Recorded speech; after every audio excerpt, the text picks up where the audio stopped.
Hello, everyone. I'm Amanda, your host today. We are back with IWA's podcast. IWA in short, Women for Women Association. Women come together for real talk, personal growth, and peer support. We are a woman-focused community where every woman will be able to lean on each other together and make a difference to the world. Follow us on our respective channels to get regular updates about our community. Hello everyone, it's me Amanda, your host today for this session. I know it's been super long since I've been back to, share my videos or I've been the host. So I'm glad to be back in this podcast again. So I definitely miss everyone so much during this time. So without further ado, let me introduce my special guest today. I connected with her a couple of times back in LinkedIn not too long ago, and she spoke a little bit about her company and also about herself. It's really very interesting to know about her. She's a very special individual that I met. What's more, she's a mom entrepreneur. Wow, so that's very interesting, and at such a very young age. So I'm really pretty interested to know about how she actually accomplished what she has today, and with such a great achievement. So let's welcome Jeslin to our podcast. So hi Jeslin. Thanks, Amanda. Very nice knowing you also via LinkedIn. So hi everyone, I'm Jeslin Bay, co-founder of BlackStorm Consulting. At BlackStorm Consulting, we scale businesses in Southeast Asia. In a nutshell, I'm mainly involved in the business development side of the business, and also because we have a couple of entities outside of Singapore. In terms of geographic segregation, right, I'm more involved in the Taiwan portion. Okay, so like what Amanda mentioned, I'm also a mom of one. I'm quite young for a mom. I'm actually 26 years old this year. Wow. Very young. Yeah. So my son is around like 2 years old. So yeah, he just passed 2 years old yesterday.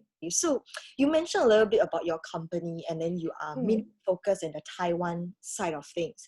So we all understand that in Singapore context, startup is very well versed in this. They they can create their own startup very easily. But it's very fascinating that you actually didn't really start your actual target audience in like Singapore, but more in Taiwan per se. So could you share a little bit more about the Taiwan side of things, like the culture, the people you met over at Taiwan? Is it relatively different from Singapore? Okay, I would say the Taiwan startup ecosystem is actually quite different from Singapore. I mean, like you mentioned, Singapore it's more advanced in terms of the startup ecosystem. We all along Singapore has been a financial hub. Okay, why Singapore is the financial hub is also because of various matters like history. You know that our tax is actually better, and it's also like created to attract more international companies, international investors, because Singapore is small. I mean, the only resources we have is people. Okay, so in terms of the tax structure, like capital gain tax is 0%, similar to Hong Kong. So which is why we are the financial hub. Okay, so startup ecosystem is better in this case, like well developed and advanced, is also because of the tax. Yeah, people come here, set out the office to get investment.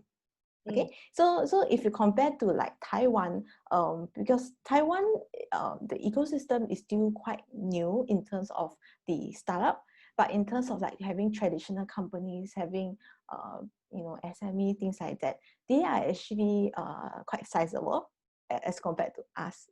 Okay, so target audience previously in Taiwan is very much towards, okay, if you ask any of the Taiwanese company or SMEs, what they will say is, my target audience is actually maybe US, or some of them China, because it's nearer to them, or EU. But in recent years, or probably recent months, we see a lot of them, they are looking into Southeast Asia, partly because also of like the US and the China trade war that happened these 2 years, things like that. So many of them, they are looking into Southeast Asia. Okay, so which is why we entered like Taiwan in last year, May. Very fast. Development is very fast in Taiwan. When we entered, because in Taiwan, they don't really use like consultant per se. So to them, to find a consultant that is more targeted to Southeast Asia, it's very rare. Yeah. So we actually entered Taiwan, quite fast. Having partnership, of course, with a lot of our partners over there, like accelerators, associations, or even organizations that is similar to like Enterprise Singapore, A-Star over there. So they have a lot of companies who want to come into Southeast Asia. Okay. So actually Taiwan is not the first market that we actually developed. It's not? Okay. So which is the first market? The first entity that we set up, overseas entity, is actually Thailand. Wow. Okay. Yeah, something different from the normal startup scene as well. I want to share a little bit more about Thailand. Yeah. Okay. So Thailand is a different setting. In Thailand, there are actually a lot of like family businesses, like listed company. Most of the time they are run by families. Yeah. So in Thailand, what we deal with, right, are usually family problems or succession planning, things like that, or corporate innovation, stuff like this lah. So, and also Thailand, I mean, for us, Thailand is actually like a gateway to CLMV, Cambodia, Laos, Vietnam, and Myanmar. Okay, because it's nearer. Okay, and also not just nearer, because Thai, they actually work quite closely with these few countries. So in terms of like entry into these 4 countries, right, from Thailand is easier. Like the payment structure is there, because people have been doing business over there for quite a while. So in terms of like transferring money, tax, things like that, it's easier if you go via Thailand. Okay, so which is why we actually started develop Thailand market first. Okay, so because we position ourselves as like an expert in Southeast Asia, right? So definitely we need to have a stronger ground in Southeast Asia first. Yeah. Okay. Yeah. So headquartered in Singapore. I mean, it's fortunate that Singapore is actually fall in the right position in geographic wise. So flying to Thailand is actually quite fast. Flying to Malaysia is also quite near. But if you say fly to Thailand, actually it's quite far. Like at least 4 hours. Yeah. Do you travel very often because of this? Because right now the headquarters, even though it's in Singapore, but then you still have to meet your partners in Thailand, in Taiwan. So do you travel very often to there? Okay, so before Thailand, I mean, Thailand we travel often to like meet clients or things like that. But it's not as often when we travel to Taiwan. Okay, so like I mentioned earlier, for Taiwan we did quite an aggressive approach. Like we travel there. I mean, before this whole pandemic situation, we travel there like every month, like together with my another partner. So every month, we will fly there at least once. Sometimes within a month itself, there will be like twice, or after 2 weeks, fly once, things like that lah. Depending on the kind of activities we have. Okay, so we enter there like aggressively with like events with our partner for the first few months. Okay, first few months whereby we need to let everyone know that who we are. Okay, so from there we started having our first clients very like maybe around 2 to 3 months when we first open up the market over there. Yeah, we have our first client, so we need to fly there to serve our clients, to service the project itself. Yeah, so which has been every month we will be there to meet our partners. But at least like 3 days is the shortest lah, but it is very rare that we will go there for 3 days. So at least like at least 4 to 5 days, I would say. Sometimes we'll eat into weekend if we have like an event to attend. Yeah, things like that. Wow. But we also have a team in Taiwan. So we have a co-founder in Taiwan. So not that bad. I see. So right now, the your company itself, you're working under there's 3 co-founders, including you. Am I right? So yeah, 2 women and also 1 man as well. So that so which one is in Taiwan itself? Which one is situated in Taiwan? The man's partner? Okay. The 3 co-founder that I'm talking about is co-founder of Singapore, the headquarters. Okay. Okay, so we started this whole BlackStorm Consulting. So all of us, we are based in Singapore actually. Okay. But in a local market, right, like local entity, we will have like co-founder over there.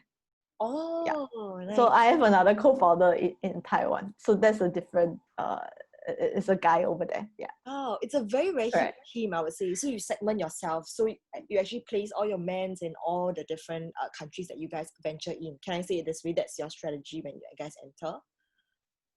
Okay, our co-founder are usually, or rather, you say our team over there in the local market, they will be local. Okay, so like for example, for Taiwan, our co-founder is actually, he worked a lot overseas. Like he actually studied in US, worked in China, things like that. So in terms of it's quite well versed. In terms of like managing people, doing some business developments, talking to people, things like that. So it's very much between like communication between the headquarter versus the local entity. Yeah. So eventually there will be like a bigger team in the local market, but it's not too big, because as what we like to do is we like to run lean. Okay, so a lot of things you can it's really based on experience lah. So you don't need to spend too much time or too big team to run unless you need to do deployment. Okay, so when we talk about deployment, it will be more towards Southeast Asia, because we're bringing companies in Southeast Asia. So in terms of having a bigger team for deployment, it will likely be here lah, this region. Understand. Yeah. Well, so it's because a lot of people in startup scene, it's definitely good if, let's say, you have somebody that you trust over at your probably outside of Singapore and you want a team. It's very important to have a very strong team, and also what you mentioned, a lean team. So will you advise probably all your fellow startup friends, or would you say that it's very important to have somebody that when you want to venture overseas, somebody that you trust in to probably place in your overseas segment, like different countries? Like, because I'm not too sure, you mentioned Taiwan, there is somebody, but in this case, Thailand, do you have somebody to do so as well? If not, like how you guys are running for Thailand? Because I believe this overseas expansion portion has been quite a challenging piece for most of the startup in Singapore. Yeah. Okay, so maybe I can share a little bit background of my another partner. Another co-founder, Peggy Tan. So he himself, he's actually, he's not that as young as myself, as well as Shelby, my another co-founder, the female co-founder. Okay, so he has been running for years. He actually built his own companies, sold off. So he actually exited like a few a double-digit like $1 million. Yeah. So technically he can retire if he wants, but he started quite early. Yeah, he started to be an entrepreneur quite early. So when he gotten that exit, it's still very early for him to retire. so you see there's some of money invested in a few other companies. Then from there also set up a few other companies like software development house, things like that. So whereby you identify that there's actually this market whereby a lot of people, they know how to develop very good software or very good product, things like that, but it's very hard for them to market out or even strategize the business aspect or element of the company itself. Yeah. Okay, so which is why he branched into this consultancy field that is more targeted for the business side. Okay, so because of this, he has been running for years, dealing with a lot of like clients as big as like Samsung, Lenovo, stuff like this. So he has already like a network available, right? Okay. So we have been working together for more than, I think, 2 to 3 years at least. Yeah, more than 2 to 3 years. I actually started as an intern in the previous company. Wow. Yeah. He see your ability. That's why he asked you in as one of the shareholders and also a co-founder. Yeah. Maybe I hope he's not wrong. Yeah. Oh, I think you're great. Yeah, so from there, we spin off this BlackStorm Consulting, and because of that, I would say, you can say that we actually have like, a lot of sister companies here and there. So in terms of execution, right, it may not just BlackStorm Consulting who do the execution. So a lot of like putting resources here and there that may be required to make it more efficient and to make it fast. So which is why I say that it's important to have a lean team. Lean team as such. But no matter what, as a consultancy firm, we still have to evolve to be something else, or probably you have to spin off here and there, or have a separate arm to do something that is more like scalable and sustainable. Eventually, actually, yeah. So yeah, this is what we are also looking at also towards that kind of direction, things like that.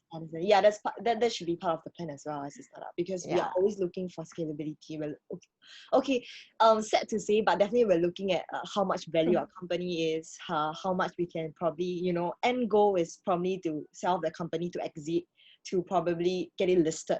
Probably that's the best, outcome that a startup should have. Yeah, but I think this it's kind of like a bittersweet feeling, because when we actually kind of exited the company, we feel that, hey, that is the baby that we nurtured so long. It's similar to like you raising a child. It's the same. Yeah. So the feelings that it's tied to the startup is very, very, very strong. Yeah, I don't know whether does this relates to you as well. Okay, and then you probably have this experience, right? Because I understand that you're also like a co-founder and CMO of a startup that is recently acquired by a bigger company, right? Yeah. But we are still working very hard. We're working very hard to attain our main group results. Yeah. I mean, okay, for regarding this question, yes, it's very important to have. But because we ourselves, we also are a consultant, we know the importance of letting go. So letting go doesn't mean that you have to let go of the whole company per se. You can always be an advisor. People will change the direction. I think the direction of the company, no matter what, your business or startup, in terms of the direction of the company, will always change. I mean, look at those bigger companies. Like Facebook, when it first started. So did Mark Zuckerberg actually think that Facebook will become like this today, like Google, things like that? Direction will always change.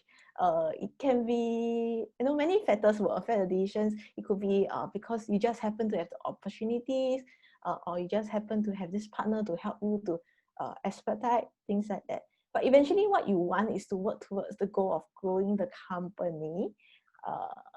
And when you grow bigger, you have a huge team under you. So when you have a huge team under you, you will feel that there's a responsibility to ensure that they keep their job, things like that. But like you mentioned also, during like this period pandemic situation, if you really need to release people to ensure that the company is floating, to save the rice bowl of more people, I mean, this is a hard decision that you have to make as an entrepreneur, no matter what. So I mean, just take it. I agree. There's a lot of things that in the startup that we cannot foresee. Probably we can foresee to a certain extent, but probably not everything that we can foresee. I don't know whether you agree with me for that, because I feel that people always say that you have to foresee like what happens at the front, but there's still a certain limitation to foresee the entire pathway that you're walking. So sometimes there is like sudden obstacles here and there, then we have to clear away to make sure that the entire team is working well. I don't know, you have the same feel for that as well. It's important to plan ahead, but I mean, in these days, right, I think decisions have to change very fast. You have to make a decision very fast, I would say. A lot of times when we see our clients, why they are doing why they face that kind of like challenge or crisis, right? It's because decision is not made fast enough, and then you spend a lot of time just making that small decisions, or to them it might be a big decision, but not making decision may be a problem itself. So making a wrong decision, at least you know that is a wrong decision and you can change accordingly. So time is essence, I would say, running a business. Yeah, it is. So pivot fast if you need to. Wow, that's a Yeah. very, very good, term Yeah. that all the audiences should, take note. Like pivot fast, don't afraid to Mm. probably make mistakes, right? So if we make Yeah. mistakes, we know that, oh, probably this decision doesn't work well. Probably we should Mm. put it this way. So we kind of change quickly and probably don't afraid to fall. Yeah, probably that's the takeaway Yeah. we want everybody to hear. Yeah. But it's very, very nice to, hear from you as well. So everybody out there probably could also think about it when they want to start a business or they are right now facing an issue. Yeah. But Yeah. nevertheless, if let's say who are your target audiences? Like anybody can look for you if let's say they have any issues because you're a consultant firm or or you want to use this chance to shout out a little bit. Yeah. Okay. Yeah. So for our target audience, I mean, we work with like company as well as a startup, all the way to like listed companies or even like government agency, things like that. Okay. But at different stage, at different type of client, we work with them for different stuff. Like for example, for startup. So startup, the kind of model that we have with startup may be slightly different. They probably won't pay you like the top amount of money. But usually when we work with startup, it will be quite selective because when you work with them, probably you already believe that they will reach a certain extent. So when they grow to a certain extent, they will remember you that you actually help them when they are at a small early stage, I would say. Okay, so for startup, there are a few ways. In terms of startup, it may not be just growing them. It may be because we are working with like sizable companies like SMEs or something like that who would need unique solutions from startup. Okay, so ultimately you see that we are actually having this ecosystem whereby we can see a lot of like linkage here and there as a central person, I would say. Okay, so that's for the startup. For SME, SME, some of them we split into two types. It could be those that have been already doing well, but even if you are doing well, right, you know that you will reach a peak somehow because things are changing. You are doing well, sometimes you may feel that yourself, you are comfortable enough and you are not making changes. Yeah, okay. So when you're not making changes, that's where you need to bring in like third party like us to come in to let you know that, what is actually happening right now in the market. Yeah. You're comfortable because you don't face any challenge, but there are a lot of challenges that other people are facing, which we can, share to help you to avoid, having that kind of challenge or hitting any roadblocks to your success further. Or you have actually a very good base of resources. There are a lot of potential that you can tap on, things like that. We will help you to bring you up further. Okay, to prepare for the next few years. Okay, so that is for SMEs. For bigger company, those listed company, things like that, they are very huge. So they don't need a consultant to sort of advise them at the group level. Not us, because we are more niche. So they will probably hire those bigger like Big Four consultancy firm to do that on a regular basis. Okay, so for us, when we work with like bigger corporate, it will be on the specific projects. Okay, whereby they need to find out a little bit more about things that they may not see like in the startup space, stuff like that, to identify the unique solutions to put into their projects. So these are the few different type of clients that we work with. So like I mentioned, different country, we have different type of client. So in Thailand, family business, so you have to deal with some succession planning thing. So in Taiwan, it could be like agency association who are helping startup to bring them out of the country itself. Okay, wow. So actually different countries have different needs, and that's why where you guys slot yourself in. Okay. Yes, very you need to understand and work with our partner over there. Very, very interesting, very interesting. So to probably bring this interview forward a little bit, fast track a little bit. I remember you say in the front that you are actually a mom entrepreneur. Of a 2 years old son already, right? So can you share a little bit of your challenges when you face? Because if I'm not wrong, my calculation, because when you actually started this, you were probably an intern with the company back then. And then you have your son. And then right now evolving to a successful mom today and also an entrepreneur. Do you face any challenges? Which right now we touched a little bit in depth about your feelings and everything. Okay, I think challenges in terms of, I mean, I just graduated. When I just graduated, after a while, I just become a co-founder of a company already. So in terms of the challenges, I would say will be more like, you're not stopping. So manage your time is very important. The time is limited now, as compared to like if you are single, you can probably run on your own. You don't need to look back and say, okay, I need to rush back to maybe pick my son. I need to rush back to feed my son, things like that. Yeah, but so you have to manage your time very well. And because you are I'm an entrepreneur in the sense that a co-founder, right? So in terms of like taking leaves, things like that, it's not that strict. Yeah, I have the flexibility in that area. Yeah, so like going for medical appointment, things like that. So yeah, I don't need to care that much that whether my leave is approved or not, stuff like this lah. So in terms of flexibility, I can manage. But another downside is also because as an entrepreneur, you probably need to work longer, which is the usual case when you first started out, I would say. Yeah. So the kind of challenge I'll face would be like decision dilemma. Okay. So as a boss yourself, office hour or non-office hour, there's always a blur line. Okay, there's no official office hour. Yeah. Yes, I cannot beg to differ this. This is a very, very good, especially right now we're working from home at the moment still. Yes. So yeah. So like, I mean, my son is still young right now. So in terms of like needing like attention is not super high. I know that as they grow older, it will be high to a certain age that whereby they don't need you. they just need to play with their friends, things like that. Yeah, stuff like this. So at this stage, I mean, these few months I see the changes lah. So previously, I find it quite okay because I can just do my stuff. He can just play himself, things like that. He don't need me to sit beside him. But because of this working from home situation, right? We have been very close with our child, whereby they see you probably 24 hours. Okay, I won't say they see you 24 hours, like we sit right in front of him for 24 hours. Because usually when we work from home, we will lock ourselves in the room or something like that. But at least he see you more than usual.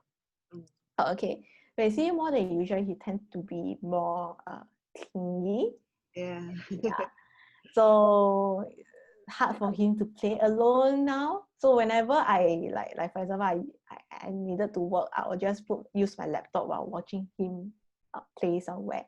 So I mean, he will give you this kind of like action whereby he will just close your laptop, drag you along to play with him. Yeah. So this is a time where you know that you actually neglected him actually, not spending time with him while you are sort of, it's supposed to be after office hour, right? Yeah, supposed to play with him, things like that. So there's always this decision dilemma. You really needed to work because you are rushing for something, but you still have to accompany your kid. Okay, so yeah, so which is why by office hour, the time when I'm working is actually quite weird in a sense. So usual office hour, I still work from 10 to 6, the official office hour.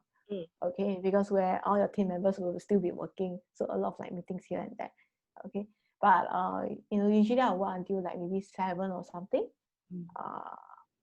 7 or something, bring my son for a walk, things like that. During this work from home period lah. Bring my son for a walk, maybe feed him, bathe him, things like that, play with him. So until he sleep. Very unfortunate, my son actually sleep very late as compared to a usual kid. Yeah, so he can sleep like 11 a.m. is the earliest, I would say. 11 a.m. is the earliest. Yeah. Mm. So yeah, usually my second part of the day, working day will start at around like 11 a.m. to 11 p.m. to 2 a.m. something like that. Yeah. Because I remember I still text you like because I sent out this question to you probably on Monday night or so. I was awake Yeah. just to finish the question. I'm surprised that you replied me and say that, oh, I received your question and everything like, like already at 1 a.m. because yeah, it's quite late because I thought you're asleep by then already. No, I sleep quite late actually, especially during this work from home period. Because work from home means you don't need to wake up very early. So I prefer to work at night, yeah, as compared to early in the morning. I agree, but then definitely there's tough times, there's also sweet times, and I believe all these things that you do is just for your son and your family. Yeah, at the end of the day, and also yourself, like you feel that there is like somehow achievement that you will want to reach as a woman. So, how do you see yourself as a woman running a company?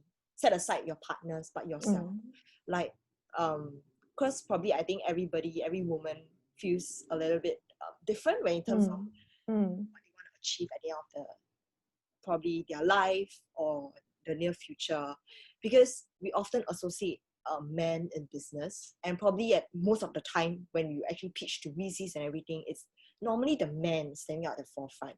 So I don't want to say that it's very little women, but I say right now we have a significant amount of people or women already standing out in the crowd. So as yourself, what do you want to achieve as a co-founder in probably BlackStorm Consulting, or probably your own personal goals? Yeah, probably you want to share a little bit. So I feel that stigma on women is always there, in the sense that you cannot change overnight. Okay. I mean, fortunate is in Singapore we are still quite okay in terms of like the opportunities that we get. So that is not that a big issue in Singapore. But if you go into other countries, right? Like I mean, as an entrepreneur, you will still mingle with people from other countries. Yeah. So like play internationally. So yeah, you probably will face the stigma. You can feel that. But I would say that, I mean, if you are good at something, you just be confident for on it, and just go for it, because whatever ultimately what people see is whether you are confident in yourself. So if you always feel that there's the stigma on women is always there, as a woman you cannot do this, cannot do that, then you are always stuck at that stage of you just cannot do that. You already feel so, what's the point of doing that? Just be confident and just go for that. Because I mean, like you mentioned, I mean, recent years the topic on the women is actually quite prominent, I would say. A lot of people are talking about it. So which means that opportunities and the spotlight are on women in this field, this era. So I think there is actually a lot of opportunities for women to capture if they are confident and would like to. So certain function of a business is still I mean, men may be better at it. I think this is something that we cannot avoid. Men will be better at it, or women will be better at certain function. Yeah. So we are. I'm not sure whether you see this kind of diagram before. Like for the brain of a woman, it's like a lot of wires, coming together. Things that So for a man, it's different. They are more logical. I think it's true to the certain extent actually. Yeah, I feel that probably we are more emotional compared to guys. Yeah, probably that part. That's why the wire has a lot. But I don't know, because I first time hearing you say that, because I never really seen the diagram before. The diagram, yeah. But in terms of emotional, I feel depends. How you define the emotional part. Yeah.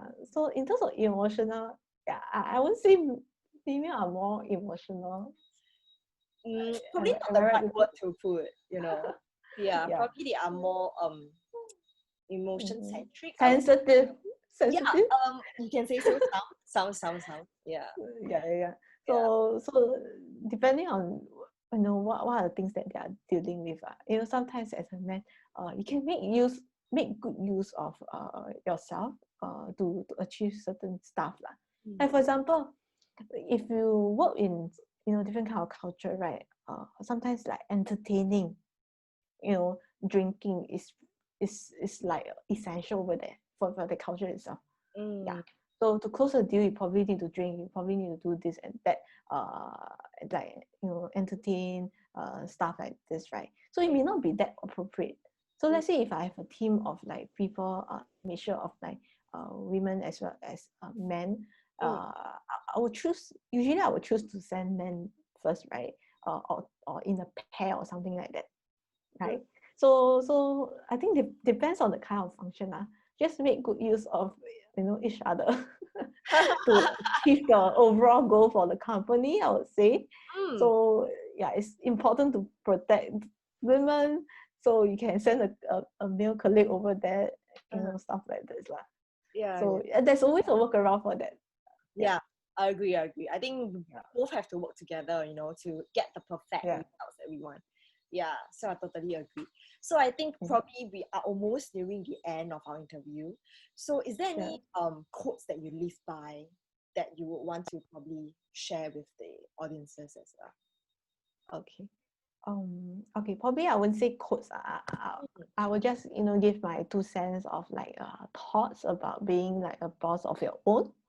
Okay, so and also based on the experience we have like as a consultant. Okay, so it's very important to be like unconventional. So be special, but always remember to be practical. Okay, you plan ahead, but you don't need to plan. Not to have a too detailed plan. Sometimes when you have too detailed plan, you will try to follow through your plan. So which actually resulted you missing a lot of opportunities because you don't want to change. Yeah, maybe it's time for you to pivot. You feel that you have to follow through your plan because you really planned it and you think that this is the best bet that you have. Okay, so be a little bit flexible, be unconventional, because like for example, if you hire people, you don't need to hire people that is actually similar as you. Okay, so it's also good to have people that is different from you, whereby you can complement each other, things like that. Like you can bounce off ideas, stuff like this lah. So having debates is actually good in a company, like internally. You don't treat it as a quarrel because it's actually quite rare to find talent who dare to debate with you as a boss. But it's very important to have this kind of people. Yes. To help your business to grow. Yeah.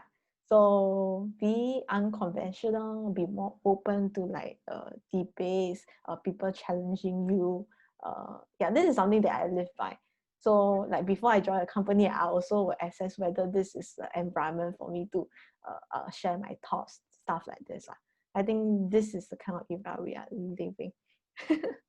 And soon it will be more people will be more outspoken eventually, and I hope I can find good people who are more outspoken and know that whatever we are doing is for the good of the company. I see. So this is my thought. That's a very, very good thought as well.